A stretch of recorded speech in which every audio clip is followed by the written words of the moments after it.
Do you feel like because there was like this big discussion, which I didn't think was necessarily a fair one. I understood what Diddy was doing because I think Diddy is an R&B head, and Diddy's also working on an R&B album. So I understand why he said R&B was dead. But I mean, obviously, I don't agree with him. I don't even think he might all the way agree with himself on that. But do you feel like R&B's finally kind of, because now when I listen to the radio, or I play songs on the radio, I listen to the radio, but like, you know, I think of a song last year, like Money Long's record is like that's a real R&B record that like went top 40, that went like rhythm. Like that to me like is like a sign of like, okay, like R&B's kind of coming back in terms of like it being more popular music. Not to say it's ever gone anywhere. I know what you mean.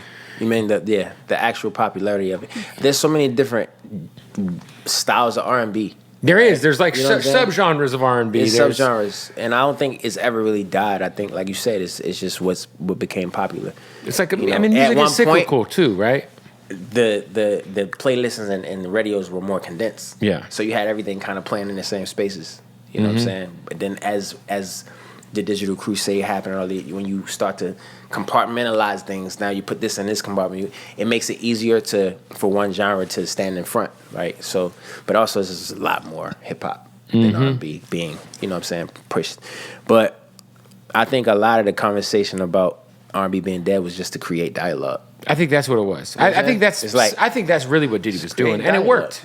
And I'm happy he did that. You know what I'm saying? 100%. He's a pioneer. He's a GOAT in this shit. So who better to do it? If you had to make an R&B supergroup with two other singers, who would you put in your supergroup? Crazy. One album.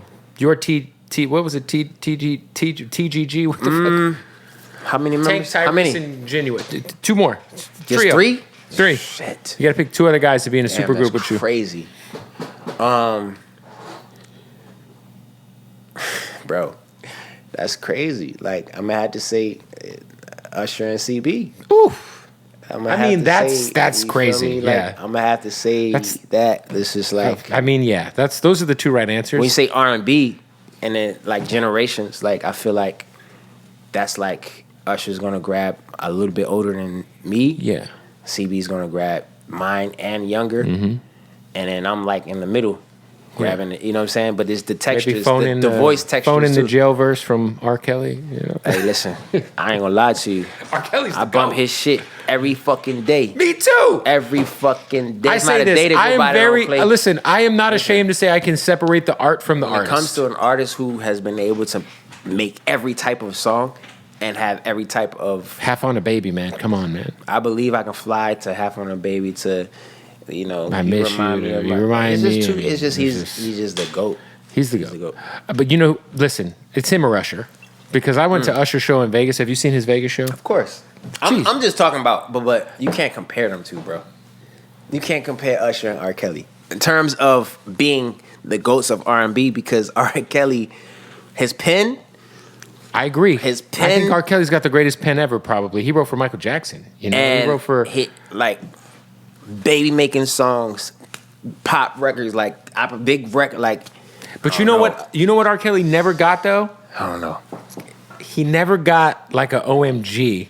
He didn't really participate in that. But he can't come out in that time. No, though. but I was gonna. But think about it, right? Well, listen. Usher came out in '94 originally. No, but R. Kelly was not. He was not incarcerated in 2010 when every R&B artist was doing shitty EDM songs. Do you remember that era, right? Absolutely. That don't count. That's cheat code shit. I don't think it counts. Like when Neo and Pitbull were putting out these fucking worldly You can't anthems. have the R&B conversation at that point. That's out. So you can't think bring that in. So listen, I agree with you for That's the record. like biting a nigga I ear think off in the R. ring. Kelly's the greatest of all time.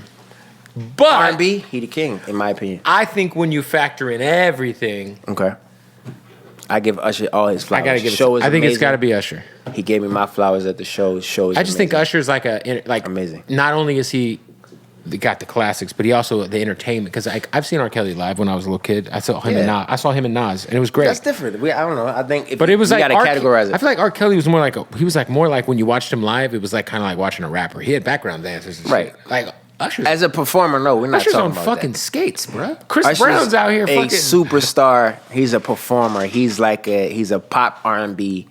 He's an R&B superstar. What we talking about? Just R&B music. I have to crown R. Kelly. I have to. I respect that, Then I'll crown Usher. and I agree. And there's a lot. I mean, there's so many great artists, man. I think it's for different reasons. I think the three names that I mean, and this is just speaking as somebody who was born in 1987. But then you got to crown CB too. I was going to say the three names. They're Chris Brown, Usher, and R. Kelly. Yeah, you got to crown CB, man. Like he's an alien.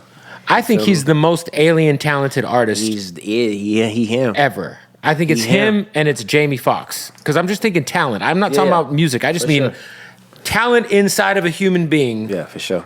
Chris Brown can paint a mural on a building. He can dance. Yeah. Maybe all-time great dancer, him and Michael Jackson. He could sing. He could write. He could rap his ass off. He could act-ish. You know, he was all right. And then he could hoop. He could, I mean, listen, then there's Jamie Foxx, who can do all that, and he's one of the greatest stand-up comedians of all time. Yeah, man. He's one of the greatest actors ever. Like, it's a lot of talent in our culture, bro. It's a lot of talent. It's crazy.